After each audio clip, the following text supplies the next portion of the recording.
What's up, marketing agency owners? Welcome to the Agency Overhaul podcast. I'm your host, Ryan Baker, and I am thrilled to introduce today's guest, Frederick Vallaeys.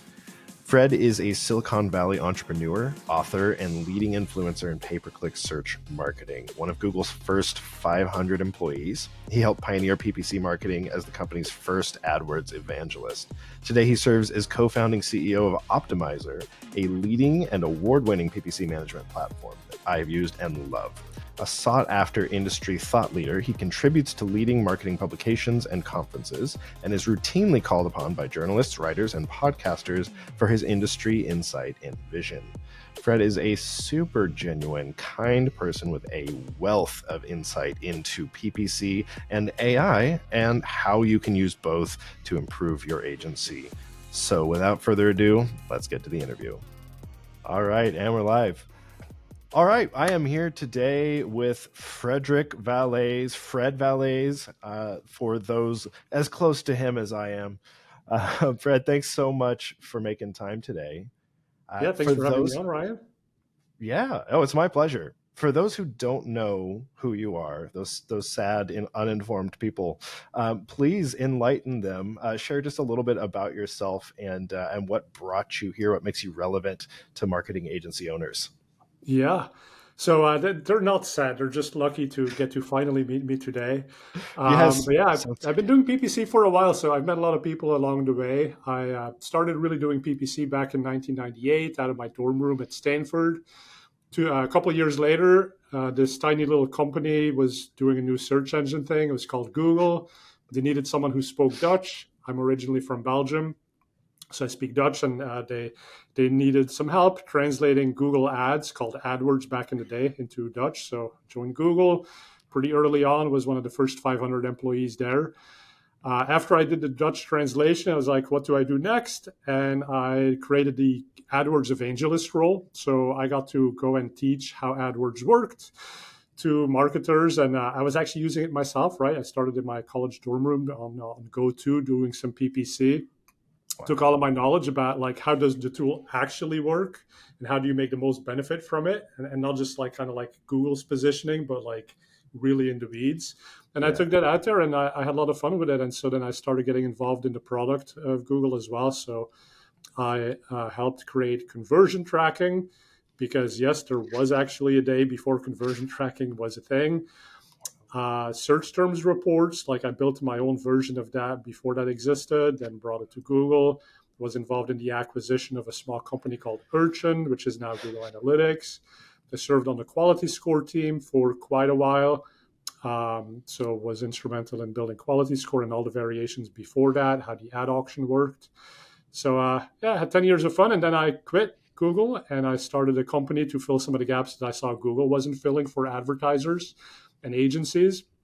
And I started using Google Ad Scripts to automate some of the things that I knew advertisers wanted, like give me historical quality score. Let me see if it's going up or down on a daily basis. Scripts were awesome, built those, and then turned that into a company. So now it's more than just scripts, it's full API. We do search marketing, we do e-commerce, shopping ads. We just launched a social product as well. So our mission is really to help marketers be more efficient through software, because we know everybody wants a weekend to their own once in a while, and we don't want you to have to work 7 days a week. And we know that's technology is a pretty good solution to help you achieve that. So that's what I do today. Wow.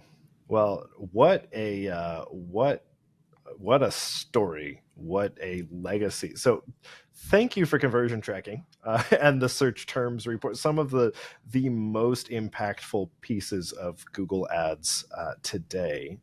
And then thank you for moving past Google and starting Optmyzr. So let's talk about Optmyzr just a little bit, and then let's kind of talk about the direction that a lot of conversations are going these days about AI, how maybe that's working with Optmyzr, and then maybe how agencies can kind of leverage it in different ways. So does that sound good? Yeah, sounds good. I mean, so Optmyzr, we understood that professional PPC marketers and professional marketers, they have a very specific way of wanting to do things, right? And there's all these best practices in the industry. And they're best practices for a reason because they work. But oftentimes they are a bit more complex tactically to execute than just going to Google and saying, like, here's my list of keywords, like, go for it, do whatever you want. Yeah. And so we started identifying those gaps and those opportunities. And we said, let's build some tools and technologies to really help you do things the way that you want them to be done. So we don't take a strong position on like saying, okay, if you're going to manage a search campaign, like it must be this way, like this many keywords per ad group.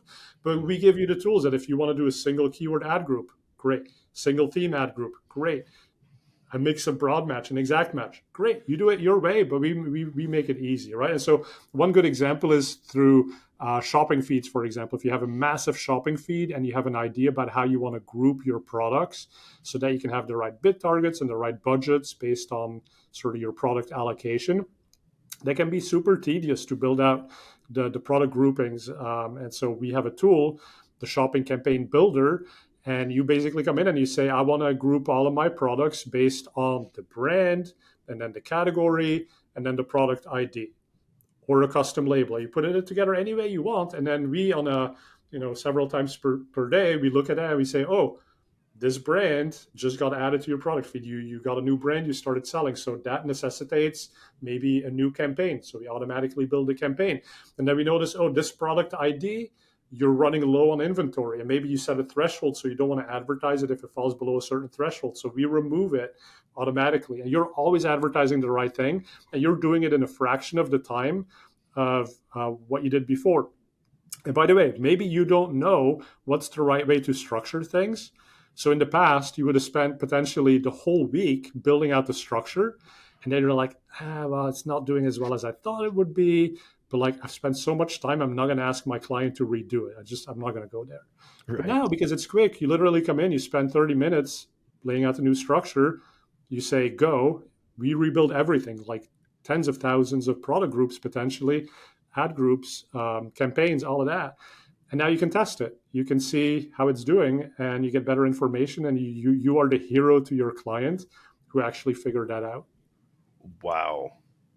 Well, so that is amazing. So it's helpful for those who kind of have an idea of what they want to do, but don't necessarily like have all the details or don't want to spend the time going through building it all out manually. It's helpful for those who know how to build it all manually and know all the details, but just, it takes so long. They have a lot to do. They need to save time. And then it's helpful for those that have a more complex idea of what they want to do than what Google would generally allow them to do on platforms. So I like the idea of layering together like brand, product type, labels, things like that for building out custom product grouping. I really think that's cool and helpful. So I was actually just looking to do that the other day in the platform, and I was like, oh man, I can't do that. It's pretty tedious, right? Yeah. And so I wrote two books. The first one I wrote, Digital Marketing in an AI World. One of the topics in that book is about the winningest agency is the agency that's the best at testing and iterating. Mm. Because oftentimes, I mean, Google comes out with so many new things, and off the bat, we don't really know what's going to work well. So the point is, like, you got to test it, but testing can often be this long slog where people don't really they don't bring in enough data. So the test now takes 3 months, and after 3 months, it's like, yeah, maybe we found a winner, but then was that really because something happened in the industry 2 weeks ago, or was it really that 3 months of data? So if you have a fantastic process for quickly testing and iterating and coming to a conclusion, I think that really differentiates the great agencies from the mediocre ones. And again, technology plays such a huge role in that because like we have the campaign experiments tool, which will keep track of all the experiments you're running using the Google framework because looking at Google, they don't do that good of a job of flagging to you like these are the experiments that are ready to be concluded or that are just never going to reach a conclusion because look, the data is trickling in so slow that it's going to be 7 months. And like, do you really want to sit on that and wait for 7 months? No, you're Yeah. going to have lost your client by that point. So we surface all of that faster. And again, because we truly believe that testing and iteration are going to help you win. That is fantastic. So taking what Google already does and helping do it better for the user, for the client, in the end, and being able to kind of, like you said earlier, fill in those gaps in Google Ads, because it's an incredibly powerful platform. It can do so much, but Exactly. it doesn't always do it in the best way for the advertiser or really for the client. Yeah, and I think as an agency, the struggle that you have is, say, simple example, you have 10 clients. Mm. And now if you run experiments for each of these clients, the Google interface for campaign experiments is such that you need to log into each individual account. And granted, you can go through the MCC, but you still have to drill down into each account. And then you have to look at the experiments tab to see what's going on. We're like, well, let's bring that up to an MCC level. So as an agency, there's one page in Optmyzr where you can say, show me all my current experiments. And then we scored all of those and we said, okay, this one is statistically significant as a winner on a conversion rate basis. And maybe that one is losing on a CTR basis. And so we flag it for you and give you that one dashboard so that you can quickly say, okay, these tests are good. This account maybe is not running any tests, experiments. So let's go and make some. And again, you as an agency, you stay really on top of the things you should be doing, but they're often so time consuming and challenging and like scattered all over the place that you don't do them as often as you should.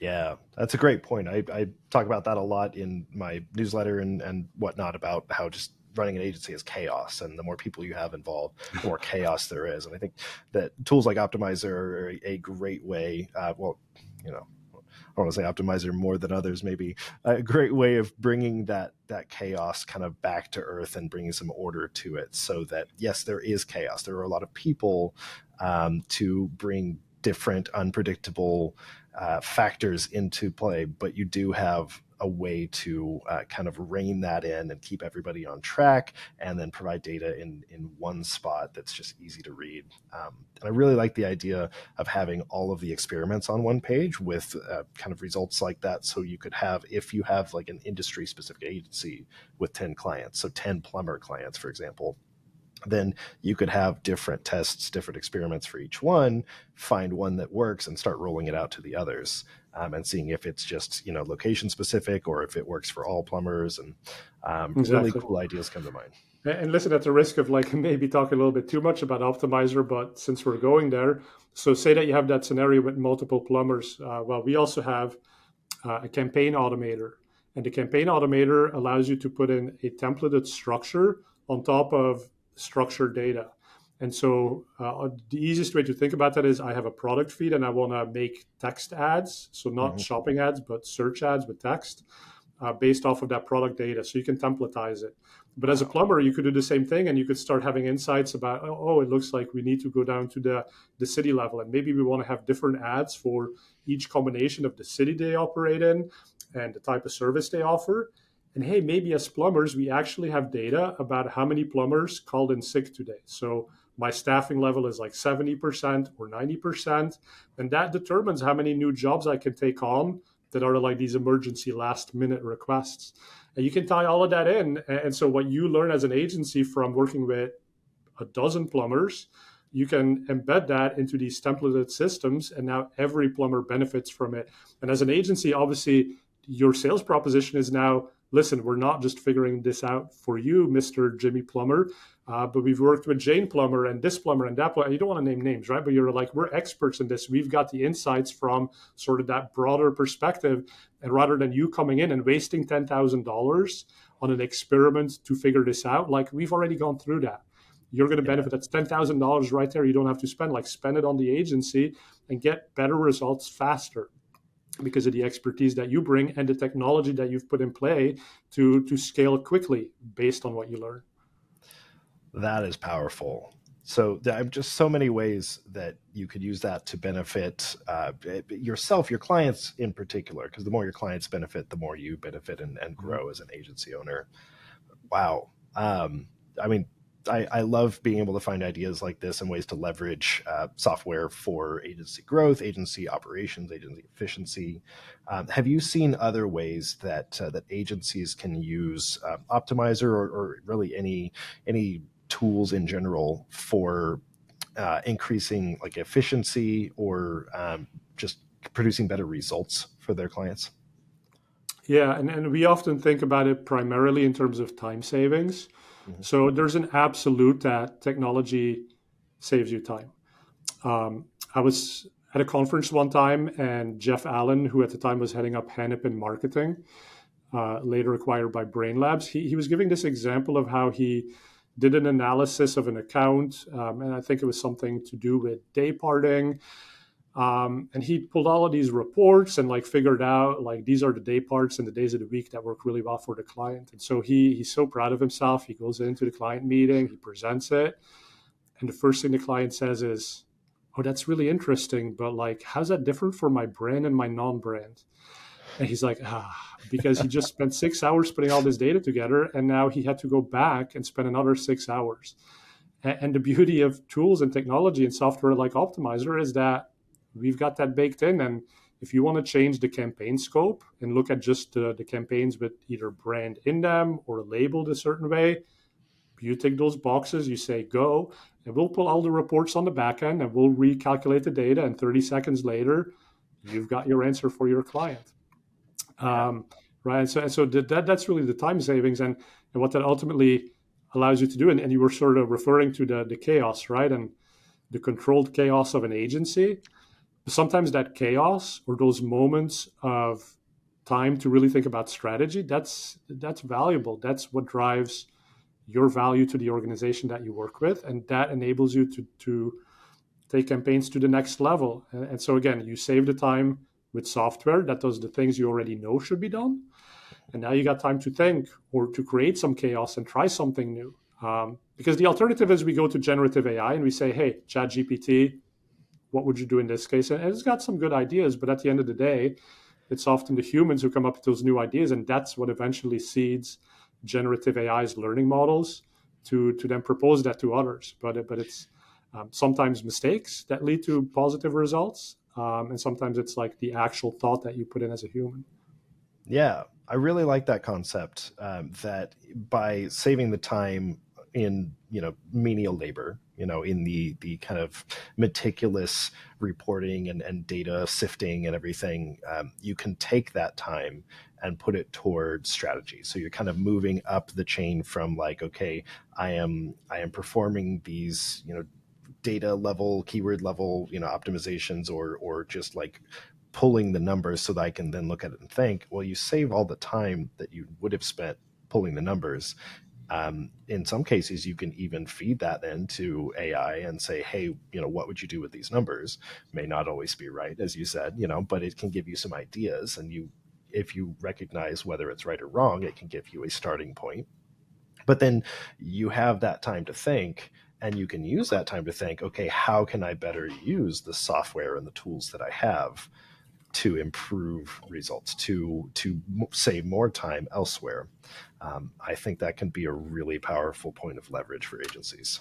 Yeah, let's talk for a minute about GPT and sort of its inability to do math reliably. So a lot of the presentations that I've given over the past year and a half have included the pitfalls of generative AI. And so one of them is definitely that these are large language models and they're not mathematical operators, right? So if you ask Right. it 1 + 1 equals what, it usually knows it's 2 because that tends to appear frequently in the Mm-hmm. phrase 1 + 1 equals. But it's not actually doing the math. And so they are improving that. They are starting to do more of the math. But Code Interpreter has been really amazing. And so that's a Chat GPT capability where you upload, say, a CSV file or an Excel file, and you ask it to go and do something with that. And then it uses Python to go and do proper math that's verifiable and going to be correct. But the risk that comes in then is every time you ask it, every time you go back, it's rewriting the Python code. And the Python code could be wrong, right? So, but if it says x + y equals, then you can trust that it's going to be a correct addition. But sometimes it says x - y equals. And it makes stupid, silly little mistakes like that where it inverts the operators. And that's the thing. Once you get something working really well with generative through Mm-hmm. Python, I would say make sure you copy and paste that code so that you use that same code next time. Don't ask it to regenerate because one, it's expensive, it's time consuming, and it opens you up to errors. Yeah. So that's a really good point. There are a lot of things that generative AI can fail at, whereas like a machine learning model would have the math figured out and get better over time. Mm-hmm. It seems like generative AI tends to get worse over time in some cases because of the information fallible humans are feeding it, and it's just gathering things based on what we talk about. Yeah, that and so there's this concept called drift in generative AI. There was an interesting Stanford study, and it evaluated GPT 3.5 and GPT 4, and it asked a simple mathematical question. So it was like it took a number and it was like, is this a prime number? Yes or no? And it turns out that at the highest level of accuracy, GPT 4 got it right 80% of the time. But over a course of 3 months, it actually got worse. It degraded to about 50%. Now, why? I mean, it's not like people were talking about this specific number a lot, but Yeah. for some reason, the model was drifting. GPT 3.5, on the other hand, during that same time frame, it actually got better. It improved. Interesting. But even then, I mean, 80% accuracy on a simple mathematical question. So put that in terms of a PPC agency, right? You manage 100 keywords. Mm-hmm. And on 20 of those keywords, you're going to do the wrong thing because you asked it to calculate cost per acquisition and it did the math wrong, right? Yeah. That's a pretty big deal. That's going to like get you fired from that client. Yeah. So be very careful how you use generative for math. Yeah.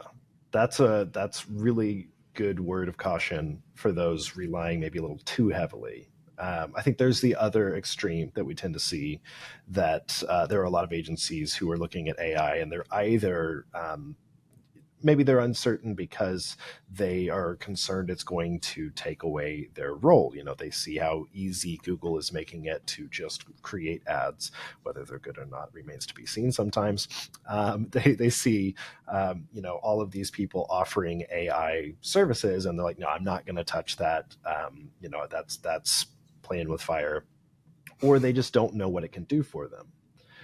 So you have the extreme of they're using it too much. You have the other extreme of they're not using it at all. Is there kind of a healthy middle ground where they can use maybe generative AI for some ways that will benefit the clients, but not get them hurt in the end? Yeah. I mean, it's the premise of my first book, Digital Marketing in an AI World. Mm-hmm. Humans plus machines are better than the machines or the humans alone. Yeah. And so generative AI came into play since I wrote that book, but I think the story is still exactly the same. Yeah. Now is that Now, if the somebody's concerned about losing their job, so there's an interesting MIT study, and it said that 6 out of 10 job roles did not exist in 1940. wow? And meanwhile, I mean, society's pretty well employed these days, right? So it's just a shift, and it's another shift that we're going to go through of figuring out what to do and how to work together, collaborate with generative. And so I think of it often as a capable research assistant, a capable assistant Mm-hmm. in many forms. So I never take anything it says at face value. I always have to question it. But it comes up with new ideas, and you can ask it to take the perspective of different personas. And so it opens up things that you might not have thought about. I mean, like as individuals, we all have a very specific perspective on the world and on how things should be done. I think generative comes in with those different perspectives that makes us challenge um, and maybe want to verify the things that we hold to be true. And so I find it useful in that regard. And I also do find it helpful in terms of like speeding things up. So you write an RSA ad on Google. Well, I kind of peter out after 10 headlines. And like, I need 5 more. Okay, well, generative is pretty good at giving you a couple of variations. And so now Google is happy with the ad strength. It's like, yeah, you're using a ton of variations. They're all quite unique and different. They're all within the character limits. So it just enables me to be faster at the things that sometimes, I don't know the right next word. GPT Yeah. is quite good at that.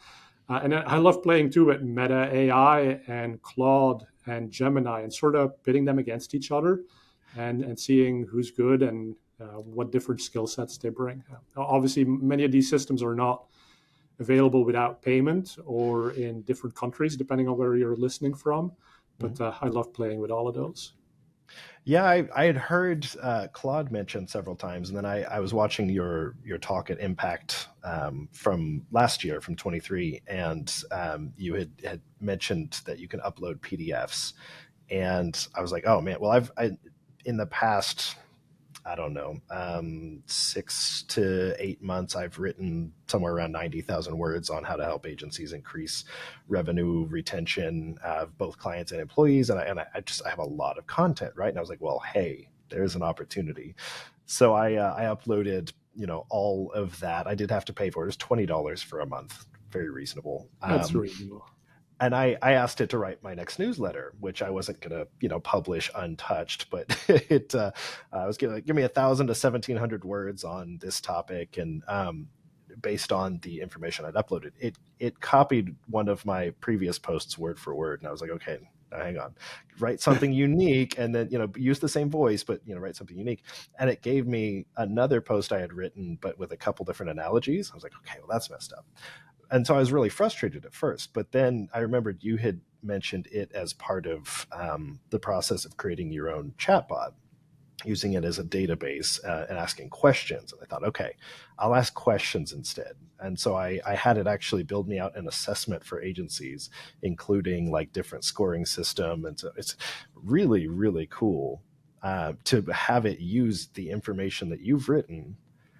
And the amount of time that saved me, I can't even calculate, because I'm maybe a little ADHD, and I maybe would have started it and never finished it. But to just have an assessment I can deliver to agencies and say, here, fill this out, ask yourself these questions. Here's the scoring system. Here are your results and what you should do based on the results.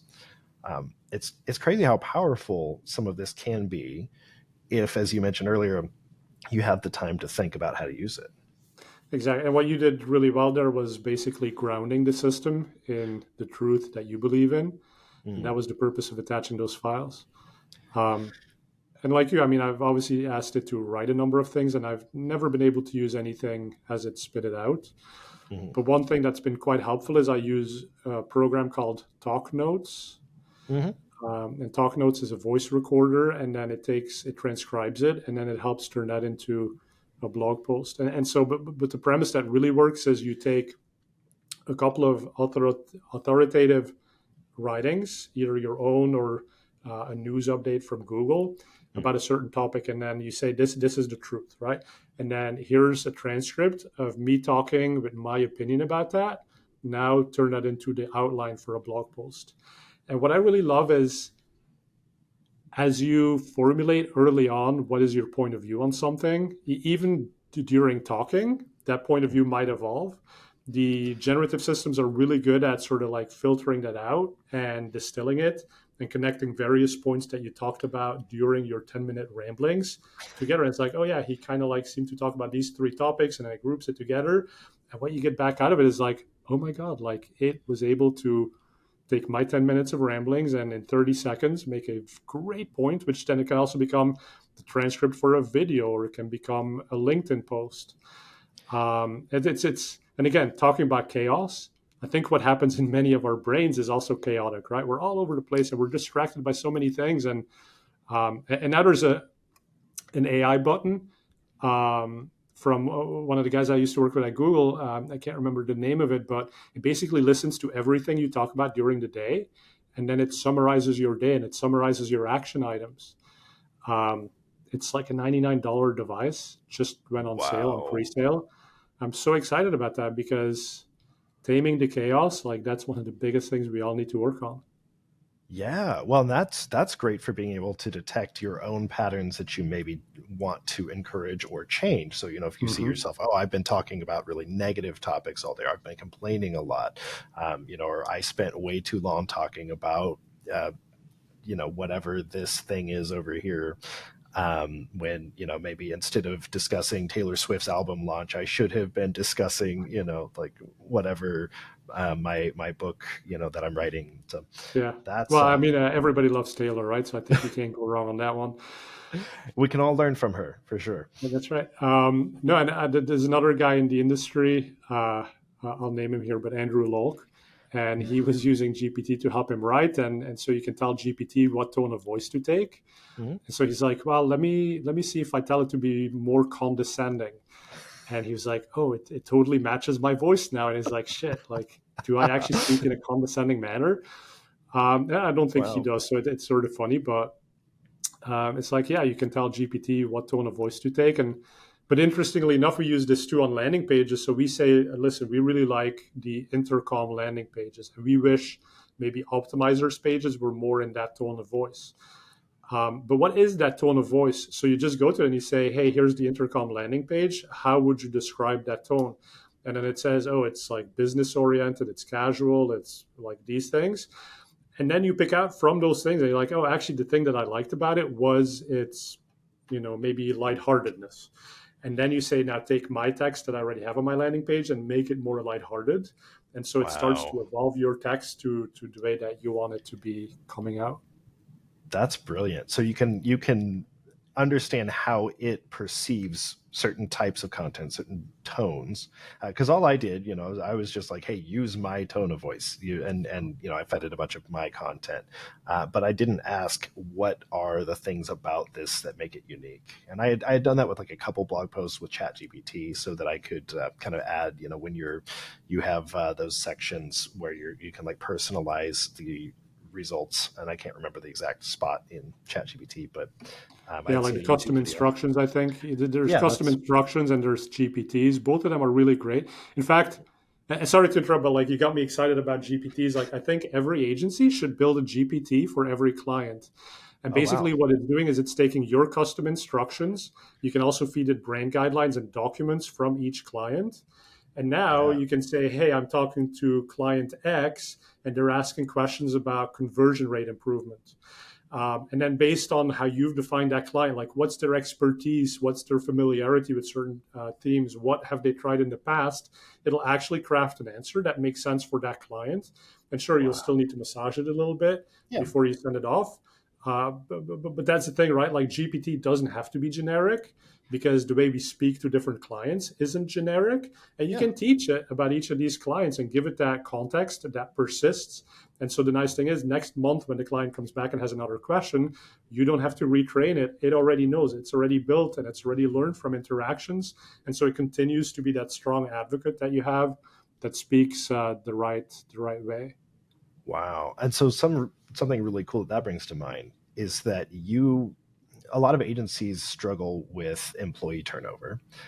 It's one of the bigger problems in the agency space, and one of the biggest roles that experiences turnovers is the account manager or the client facing portion. Well, that heavily affects employee or client retention. Your employee retention affects Mhm. client retention, and if you have a GPT for that client, you can generally maintain brand voice, and or the you can maintain what you've already shared in the past with them. You can maintain that same kind of style of feedback and suggestion, and have more consistency from one account manager to the next, in strategy and communication and all sorts of things.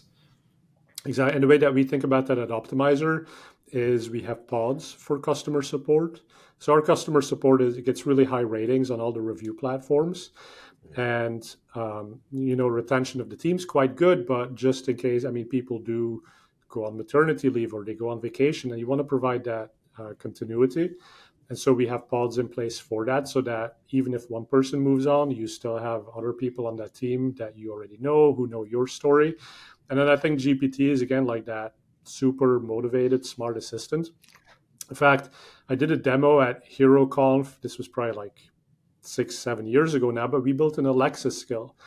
And my vision was bring an Alexa to every client meeting, because when that client asks you for like, how many conversions did we have 7 days ago? Or like between these two dates, like, sure, I can open up my laptop and I can go and look for it, but you can like literally ask that question by voice to your Alexa, and it instantly accesses the API and spits out the answer and it knows everything. Now, generative AI is even better than that. And so you build this GPT and you put the Whisper API on top of it. You can have voice interactions with it and literally make it a participant in the phone call and be like, hey, Gen AI, don't just tell me the numbers about conversions, but like how the conversions change, and tell me something I could do to give me more conversions. And so it reads from your tens of thousands of words how you like to approach situations when you've already got lots of conversions and maybe you want to scale it up. And so it knows the context from the account metrics because you've been able to tie the GPT to the underlying data and your truth about how you optimize accounts. And in near real time, it sits in that meeting and it speaks like an account manager. And it's just like mind blowing what it can do. And that, by the way, I think is also why Optmyzr, we're baking in a lot of generative capabilities. And so we have this like narration capability where you can interact with the GPT system and ask it exactly what I just said. And we connect Wow. right into your data set. So everything is based in truth. Everything's based on your optimization strategies. Because we honestly also think that all of these things are cool, but they're very time consuming. Now you have to go to ChatGPT, you have to download your files, you have to upload them to give it grounding, you have to do all of this, right? But you already use a tool like Optmyzr, or you already use Intercom for client support, or you use Notion for project management, whatever it is, all of these tools, that's where you want the generative AI to help you become faster as opposed to like figure out a whole new way to do customer support. Right. So that's why we're building so much AI into the various capabilities of Optmyzr already. Yeah, I love that consolidation of tools into one place. So that's for Optmyzr, it's called Sidekick, right? Or am I misremembering that? Exactly, Sidekick. Nice. Speaking of Sidekick, I got my little Sidekick hat. Oh, nice. Oh, I love that. So this is a That's Father's Day hat. So the other one is superhero, and this is Sidekick. So it's kid size for that's adorable. my Oh, I love kids. that. But I thought that was funny when I saw it at Target, so I picked it up. You Yeah, had to. Sidekick. Oh, that's great. But I mean, what a great naming convention! Like just exactly what you said. Hyper motivated, smart assistant. You've got your sidekick, and so one thing I wanted to ask about AI and kind of the direction we're going with it. I've played around a little bit with AI tools and connected to the Google Ads API and with various tools. I've asked for suggestions, and it's kind of hit and miss. Sometimes you get great suggestions, sometimes not so great. What has been your experience, and is there a way to make sure that you get better suggestions? Yeah, no, it's a great question. I think one of the things there is how do you ask the question? And that leads into the topic of prompt engineering.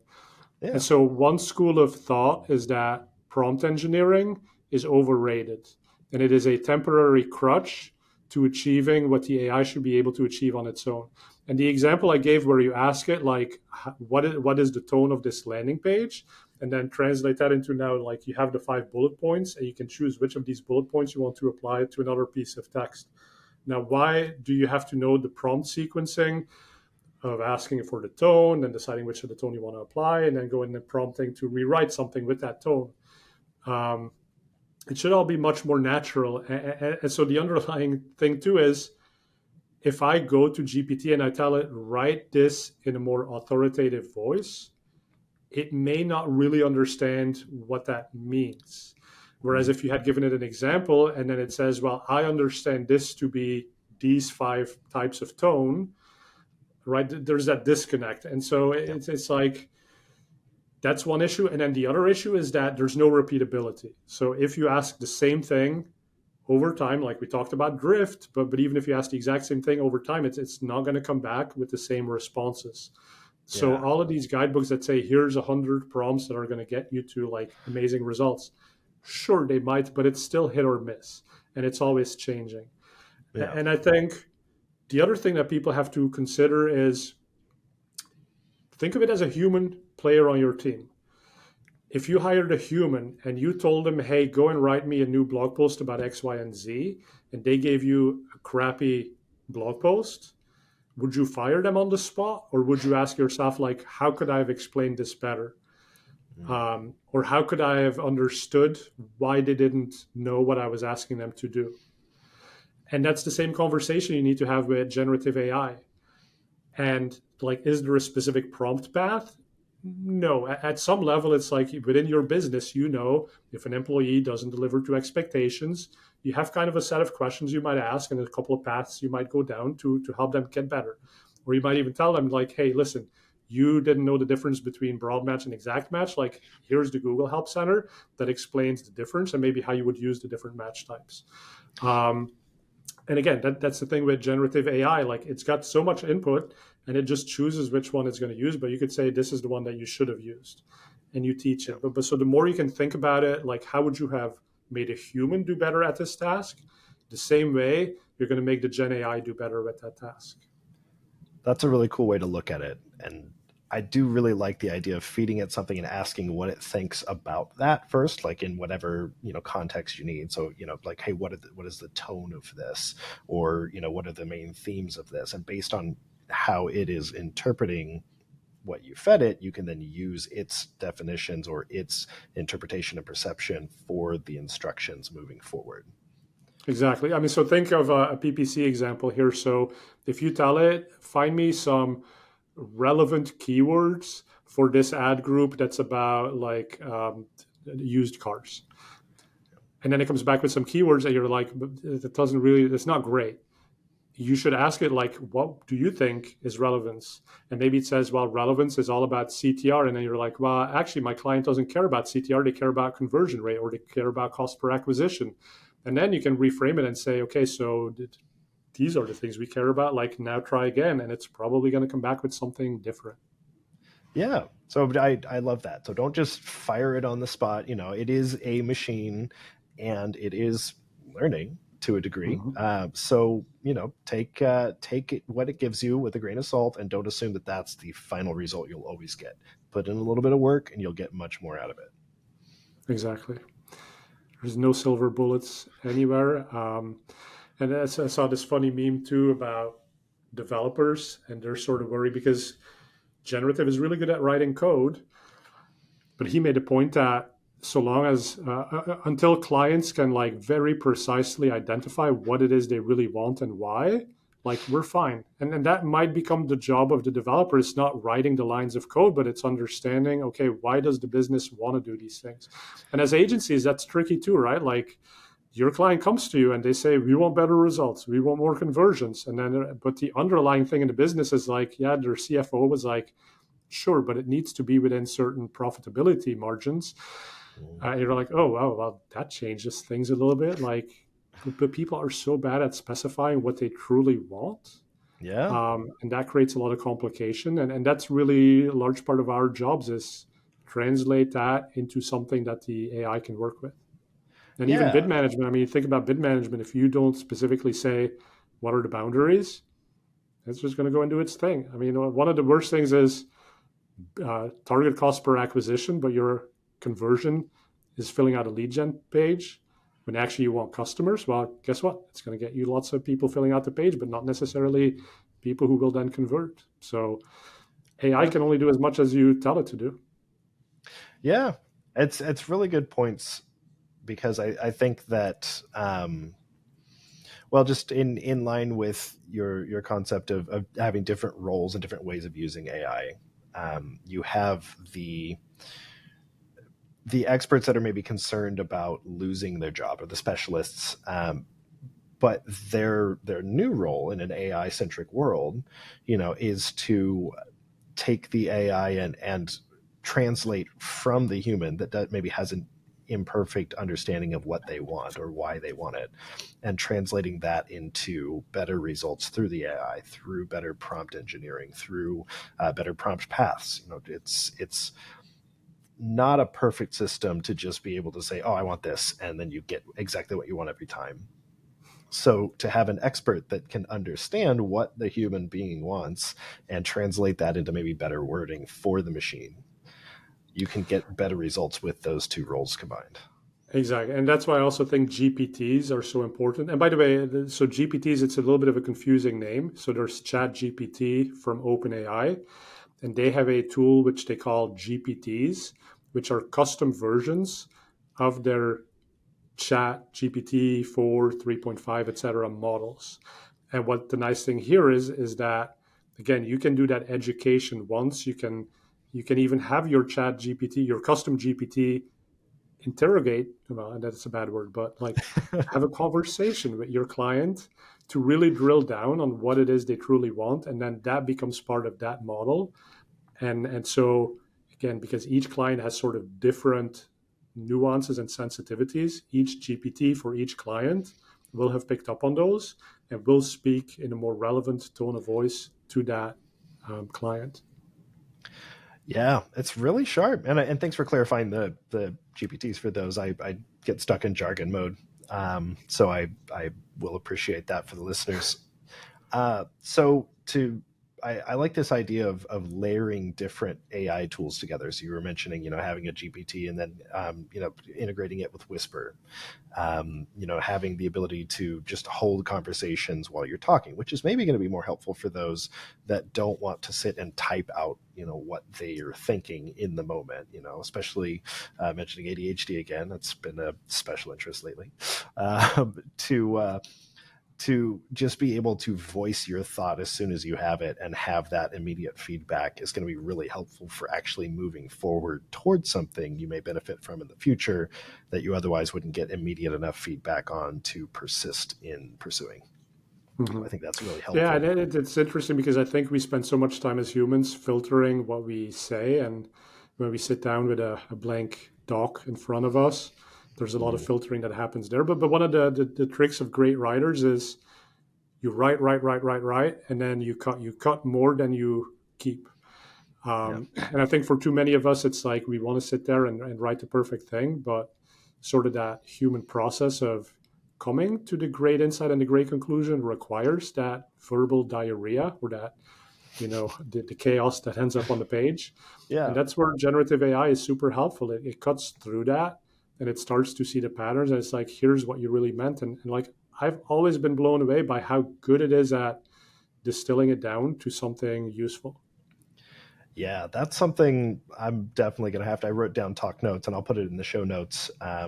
That's something I think I'm definitely going to have to start doing because I have some notes where I'll type things in, but I'm such an external processor. I like the idea of just speaking it out, but then Mhm. also having that to upload and say, hey, explain my thoughts to me or distill my thoughts to me in a way that makes sense. I think is really helpful, especially, I'm writing a book right now on running a profitable agency, and being able to it's helping me to externally process, but I do struggle still with that desire for perfection. And so I really like having all of these tools to be able to use together to get something greater than the sum of their parts. Yeah. So goodness, we've covered a lot of really cool things. I think we're probably toward the end of our time here. So if you have any kind of closing thoughts on how agencies can use generative AI, Optmyzr specifically, or anything in particular to help increase employee retention and slash or client retention, what comes to mind for you? Kind of put you on the spot there, Yeah, no. if we haven't I already mean, touched on I think humans like to be excited in their jobs, and that's a big part of retention. it. Mm, And I think this whole generative AI wave that's happening to me personally is very exciting. And part of it is that I'm able to try my hand at things that I couldn't do in the past. Like I'm not great at graphic design, but now I was playing with Meta AI's Imagine capability, like mm, Mid Journey, yeah. and it's cool because as you type in like the first words of what you're looking for in an image, it starts to generate. And you type in two more words and it regenerates. And it's like literally live on the fly. It's drawing an image for you. I'm like, that's Wow. so exciting because I can see this happening in real time. And now I can, and what comes out is maybe not perfect or maybe not what I want to use. But now I've got a concept that I can give to my graphics designers and they can take it to that level of perfection that we want it to be. Yeah. But it opens up these new avenues. And I think for advertisers who have been frustrated for a long time by like, we do this one thing in our agency and it's so time consuming and I wish it could be done better. Well, now you know how to write scripts because you don't need to be technical anymore. You just need to know how to explain your frustration, your problem, and the tool is going to write the script for you. And the script, the first time it writes it, it's probably going to break. But you can literally give it the error that Google Ads gave you back and say, this was the error. And it'll say, oh, sorry, looks like I messed up on line 35. Here's a new version. And again, it's like that human, right? So, but it opens up doors that you couldn't have opened in the past because you didn't have the skill set. Now, saying I can't is no longer valid, but you should say I haven't yet. And you Yeah. haven't yet used GPT to try that new thing that you've always been wanting to do that makes you um, better at your job, more happy in what you create. Clients are going to appreciate it, so retention is going to go up. Yeah. Um, and so that's what excites me. And I think just using, and don't be afraid of it, right? Like you're not competing against AI, you're competing against the people who've been using it better than you. That's what's going to Yeah. put you out of a job. Oh, that's such a good line.